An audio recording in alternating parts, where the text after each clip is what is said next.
Contame cómo ves este panorama que, por supuesto, varía muchas veces con las horas en Argentina, ¿no? Bueno, viene ocurriendo algo parecido a lo que ya ocurrió en 2016 y que ya había ocurrido en 2014, por lo menos en términos macroeconómicos, esta secuencia de fuerte suba del tipo de cambio, traslado rápido e intenso a los precios internos y por lo tanto inflación más alta, caída de poder adquisitivo de los salarios por la inflación sorpresiva, más alta que la prevista al momento de cerrar paritarias, y tasas de interés altas, esto que está ocurriendo ahora ya ocurrió en 2016 y también en 2014, y esa combinación de caída de poder adquisitivo de los salarios y tasa de interés alta tiende a hacer caer la actividad económica. En aquellos dos episodios tuvimos al menos 2 trimestres de caída de la actividad económica. Hay una diferencia. Parece que ahora pasa lo mismo, lo ha dicho el mismo gobierno. Seguramente va a pasar lo mismo y tercer y cuarto trimestre del año seguramente va a tener caída de actividad económica. Entonces, si uno simula para el segundo semestre lo que ocurrió en los meses posteriores a aquellos episodios de 2016 y 2014, te queda un crecimiento que va a ser menos incluso de lo que plantea el gobierno de 1,5 puntos. Seguramente va a estar en terreno negativo, algunas décimas por debajo de cero o alrededor de cero, por un primer trimestre un primer semestre con más actividad que el segundo. Y cuando uno mira aquellos episodios de 2014 y 2016, 7 meses después del epicentro del problema, es decir, del momento de la devaluación, lo que ahora sería final de este año, la actividad económica estaba casi 3 puntos abajo del momento de la devaluación, la inflación todavía en los dos episodios estaba arriba del 2% mensual, las tasas de interés todavía estaban arriba del 30% anual. La diferencia en esta ocasión es que la devaluación está corrida en el tiempo, en lugar de haber ocurrido a principio de año, ocurrió entre mayo y junio, y eso hace que estos efectos 7 meses después ya no caigan a mitad de año, sino que caigan hacia el final del año. Eso ahora, probablemente... también hay una diferencia importante, ¿no? Que es el nivel de la devaluación. El nivel de la devaluación que hemos tenido ha sido el más fuerte. Fue más alto que el de 2016 y el de 2016 había sido más alto que el de 2014. Los dos episodios tuvieron la misma dinámica, con números incluso bastante parecidos. Bueno, en esta ocasión, efectivamente, esos números pueden ser más intensos, con lo cual la inflación del 30% anual sería una perspectiva optimista, dada la magnitud del aumento del tipo de cambio. De hecho, cuando aparezcan los próximos números de inflación, van a dar una inflación mensual muy alta y no hay demasiados elementos para pensar que en esta ocasión el traslado de la devaluación a los precios internos sea menor que en las ocasiones anteriores. Por más que el Banco Central decida tener tasa de interés alta, eso ya ocurrió en los episodios anteriores, y cuando las expectativas de alguna manera ya no están coordinadas por una meta inflacionaria que no funcionó en el pasado, pero uno podría pensar que en 2016 alguna incidencia puede haber tenido en las decisiones de precios y en las expectativas, y ahora claramente no lo tienen, porque de hecho el Banco Central ni siquiera tiene meta de inflación para este año, y aunque la tuviera, ya después de 3 o 4 cambios ya no genera... ¿Quién puede hacer un cálculo? Porque de golpe se anuncian una serie de medidas, y en el primer día que se anuncia el acuerdo con el FMI, las medidas adoptadas para contener el dólar, y el dólar pega una estampida que en algunos lugares muchas veces se estuvo vendiendo por encima de 30 pesos. Ahora ha bajado la cotización que tenemos de último de cierre del Banco de la Nación Argentina, 27,50, que creo que es un nivel que el gobierno va a mantener. Es decir, porque yo creo que van a hacer el ajuste por el lado del precio del dólar. Esa es mi percepción, porque muchas veces lo han hecho así, ¿no? Sí, es probable. El gobierno se va a enfrentar con la ventaja del dólar alto, que de alguna manera le va a ayudar a licuar el gasto público, y la desventaja del impacto social que eso tiene. Cuando arranque la campaña electoral, en realidad probablemente arranque a finales de este año, pero cuando entremos al año electoral... En eso no voy a estar totalmente de desacuerdo. Como la campaña electoral está en marcha. Ya empezó, mira el paro de hoy. El paro de hoy es un paro opositor. De eso no totalmente de acuerdo. No, quiero decir otra cosa, que cuando empiece el año electoral y cuando empiece la parte intensa de la campaña, van a estar apareciendo los números, por ejemplo, de pobreza del segundo semestre de este año, y claramente van a ser números malos. Claro, porque había bajado cerca de 5 puntos. Esto que está ocurriendo en el momento que está ocurriendo y cómo ocurre tan cerca del año electoral, seguramente va a tener consecuencias importantes, porque durante el primer semestre del año que viene, en términos sociales el gobierno no va a poder dar buenos números, incluso cuando en ese momento eventualmente, aunque en ese momento eventualmente esté mejorando la situación social, como los números siempre vienen rezagados, los que van a aparecer ahí van a ser números realmente malos. Lo que sí podría aparecer ya en el primer semestre del año que viene es algo de recuperación económica, que siempre se siente varios meses después de lo que muestran los datos. Todavía todo el mundo se acuerda de aquel segundo semestre que nunca llegó en términos de reactivación económica y sin embargo la actividad económica dejó de caer en septiembre de 2016 y empezó a subir en ese mes, es decir, empezó o dio vuelta a la actividad económica a mitad del segundo semestre y sin embargo nadie lo percibió y quedó instalada esa idea de que nunca llegó el segundo semestre. Esto te muestra cómo después que la actividad económica empieza a subir, varios meses después se empieza a generar la sensación de que efectivamente la economía está mejorando. Bueno, eso va a ocurrir muy cerca de la elección el año que viene. Lo cierto, más allá de lo que consiga Luis Caputo en el Banco Central, de estabilizar el tipo de cambio, que probablemente lo logre, lo que no va a tener forma el gobierno de frenar son las consecuencias económicas y sociales de lo que ya ocurrió en mayo y en junio y que va a estar ocurriendo durante los próximos, como te decía, 7 meses en términos de impacto sobre la actividad económica, en términos de inflación alta y de necesidad de mantener altas tasas de interés. Al gobierno se le cayó toda la estantería, es decir, por más que lo quieran disimular, es decir, toda la estructura inicial y ahora es un poco como hacer borrón y cuenta nueva. Ahora, la pregunta es la siguiente. ¿Se tomará de una vez por todas cuenta de lo que ha sucedido para que esto no vuelva a acontecer, es decir, que el dólar no vuelva a estar tan retrasado? Porque indudablemente estaba retrasado, es decir, se veía en todos, en las compras en el extranjero, en las compras por internet, en los viajes de turismo. Es decir, el dólar estaba definitivamente barato y sin embargo el gobierno dijo, no, bueno, no lo toquemos, está así, de golpe. En 15 días esto fue catastrófico.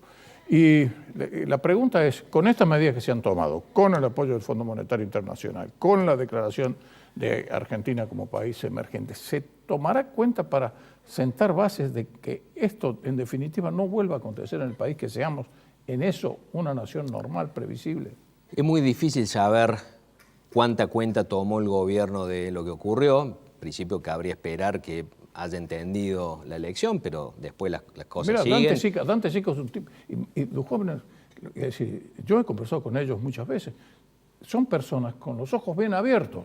Es decir, ¿cómo puede ser posible que no se den cuenta que esto es una situación intolerable? Bueno, pero aun cuando el gobierno se diera cuenta, hay una cuestión ahora importante hacia adelante, que es si efectivamente logra bajar mucho más rápido el déficit fiscal, eso contribuye a tener un dólar más alto. Puede parecer que no hay demasiada conexión entre las dos cosas y realmente las hay en términos macroeconómicos. ¿Por qué? Porque cuando hay un déficit fiscal demasiado grande, por distintos mecanismos tiende a atrasarse el dólar. Por ejemplo, porque el Estado sale a colocar mucha deuda en el exterior, trae muchos dólares, sobran dólares en el mercado y se termina atrasando. Y si trata de endeudarse en el mercado interno, termina presionando mucho hacia arriba las tasas de interés y vienen dólares financieros. De tal manera que de una u otra manera, déficit fiscal alto, salvo en contexto de crisis, termina generando atraso cambiario. De esa manera, hacia adelante, si el gobierno logra bajar rápidamente el déficit fiscal, como se ha comprometido con el Fondo Monetario Internacional, eso debería descomprimir. El tema es que lo está haciendo. Bueno, eso debería permitirle... Cuando se dan en medio de este zafarrancho, pasa totalmente inadvertido. ¿Cómo me está diciendo si resulta que el déficit fiscal ha bajado casi en un 30%?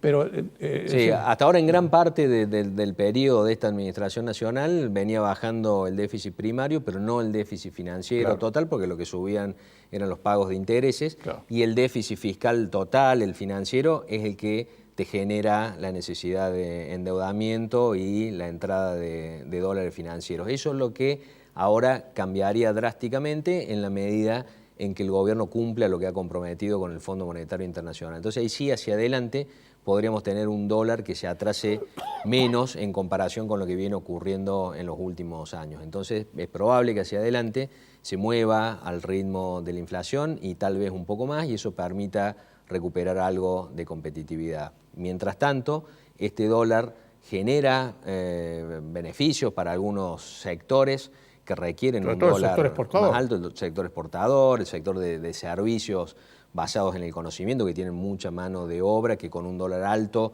baja el costo en dólares de esa mano de obra, genera un impacto sobre inflación por el traslado muy fuerte y por lo tanto para algunos sectores que dependen del mercado interno, la actividad comercial y de muchos servicios, eso es un problema porque cae la demanda, porque los ingresos de las familias quedan atrasados, de tal manera que vamos a tener seguramente en los próximos meses o en el próximo año mucha heterogeneidad entre sectores. A los distintos sectores de actividad ya les venía yendo de manera diferente y estos cambios tan fuertes de precios relativos amplifican esas diferencias por sectores. Ahora, fijémoslo en lo inmediato, pero no es inmediato por lo que te voy a decir, porque en el supermartes de vencimiento de las LEVAC, ¿qué hizo el gobierno? Consiguió renovar buena parte con nuevos títulos, pero son a mediano y largo plazo con tasas del 37%.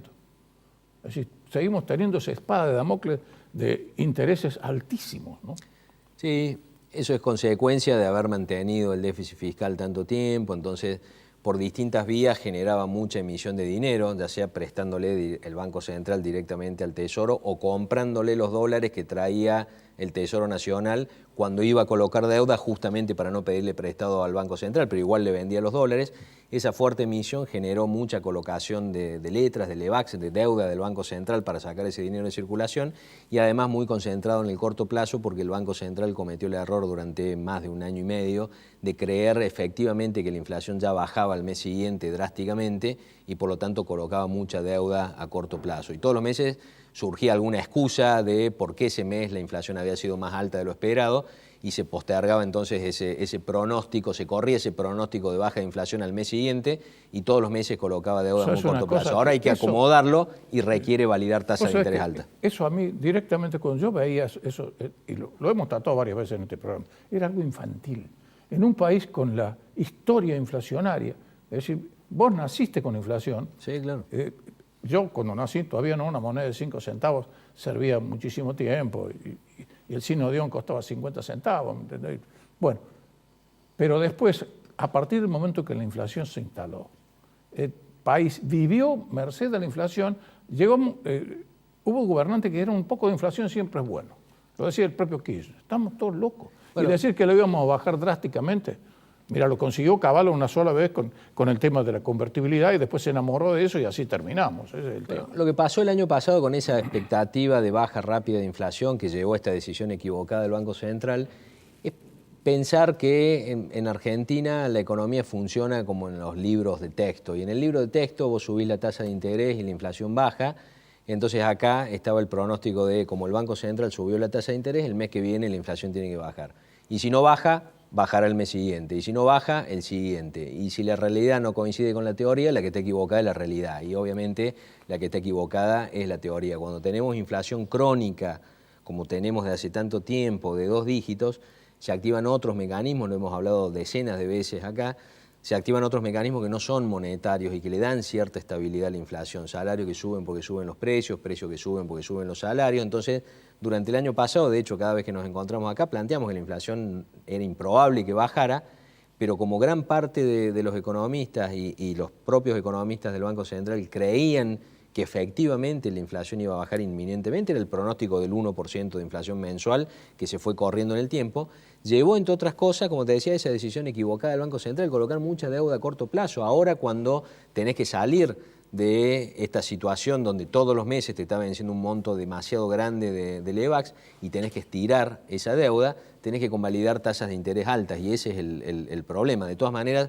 en la medida en que se vaya haciendo este canje de deuda de alguna manera, donde el Tesoro Nacional coloca deuda y con esos pesos le devuelve dinero al Banco Central y el Banco Central recupera LEVACs del mercado, en definitiva lo que está ocurriendo es que bajan las LEVACs, baja la deuda del Banco Central y aumenta la deuda del Tesoro. Bueno, ahí va a haber un traslado de esa tasa de interés alta. Exacto. Que va a dejar de impactar en las cuentas, en el balance del Banco Central y generando potencial de alta emisión de dinero a futuro y va a formar parte de los intereses que paga el Tesoro Nacional y que hacen esa diferencia entre el déficit fiscal primario del que habló siempre Duhovne y ese déficit financiero. Y formará parte de todo el monto de deuda que el gobierno sabe que iba a seguir subiendo hasta 2020, 2021, y después bajo ciertos supuestos iba a empezar a bajar. Bueno, ahora debería bajar más drásticamente en la medida en que baje el déficit fiscal, porque eso baja uno de los componentes que inciden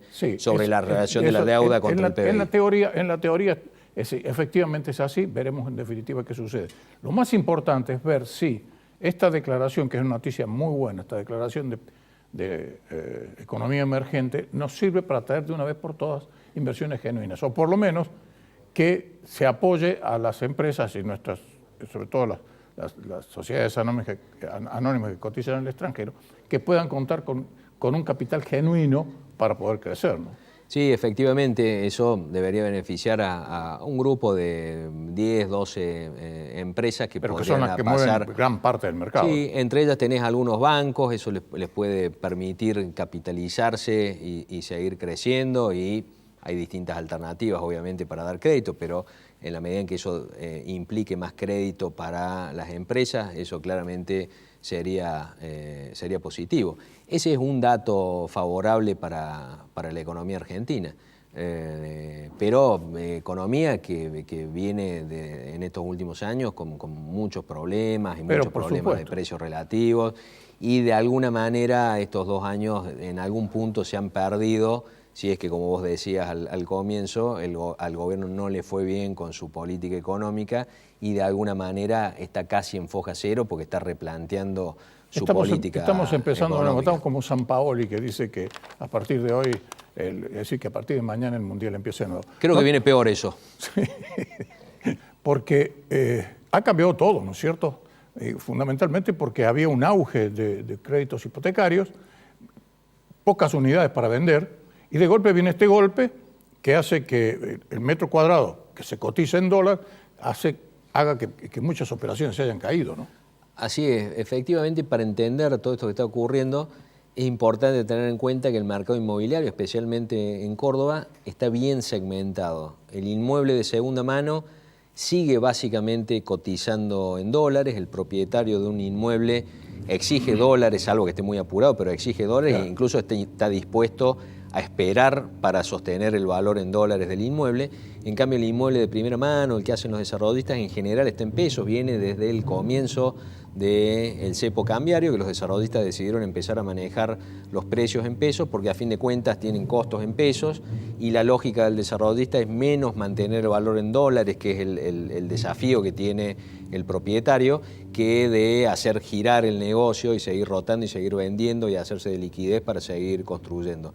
Y lo que estaba ocurriendo con los créditos hipotecarios, que crecieron fuertemente incluso en Córdoba, igual que en el país, desde el segundo semestre del año pasado, estaban yendo básicamente a inmuebles de segunda mano, porque el de primera mano en Córdoba no tiene escritura, es decir, claro, hay muy poco stock con escritura. Claro. Eso se frenó drásticamente. Que sea escritura en pozo, ¿no? Bueno, prosigamos. Eso se frenó drásticamente entonces el crédito hipotecario desde mayo en adelante, porque la persona que estaba gestionando su crédito hipotecario y tenía el valor en pesos más lo que tenía que entregar comparado con el precio del inmueble que quería, con la suba del dólar, ese valor del inmueble ha subido y le ha generado una necesidad de dinero extra que para muchas de las personas que estaban gestionando crédito hipotecario se hacía inalcanzable y se terminaron cayendo esos créditos. Por el otro lado, el hecho de que siga habiendo inmuebles de primera mano con, en general, cotización en pesos, abre la oportunidad ya no para el que está buscando un crédito hipotecario, sino para el que tiene ahorros en dólares, de, en todo caso, si decide invertir en inmuebles,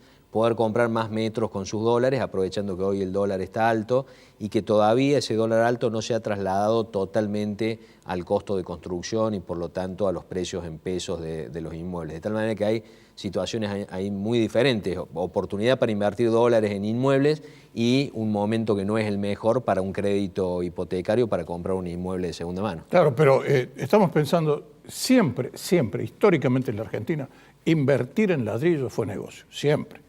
Además, esto no sufrió los avatares ni de la superinflación, ni de lo que pasó con las LEVAC, ni de las devaluaciones.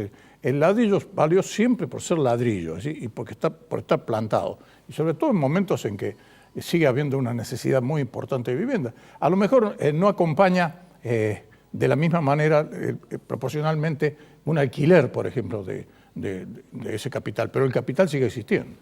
Bueno, y efectivamente, como decís, si uno mira a mediano y largo plazo las perspectivas para la inversión inmobiliaria, claramente hay una necesidad de vivienda enorme en Argentina, con lo cual va a haber Se habla de posibilidad... 2.500.000. Mira, en Córdoba, concretamente provincia de Córdoba, estos son los últimos números de la Cámara Argentina de la Construcción, Delegación Córdoba, del Foro de Análisis Económico de la Construcción. Hay 259.000 hogares en la provincia que tienen déficit de vivienda, definido como o vivienda precaria o una situación de cohabitación, es decir, más de un hogar en una misma vivienda, o situación de hacinamiento, más de dos personas. Chicos casados que se vuelven a volver con los padres. Bueno, eso hay mucho. Hay 259.000 hogares que tienen alguna de esas tres formas, como se define habitualmente el déficit habitacional. De esas, 112.000 son hogares por debajo de la línea de pobreza, claramente más allá de la vivienda social no tienen muchas chances de acceder a la vivienda, y del resto, que es un número muy grande,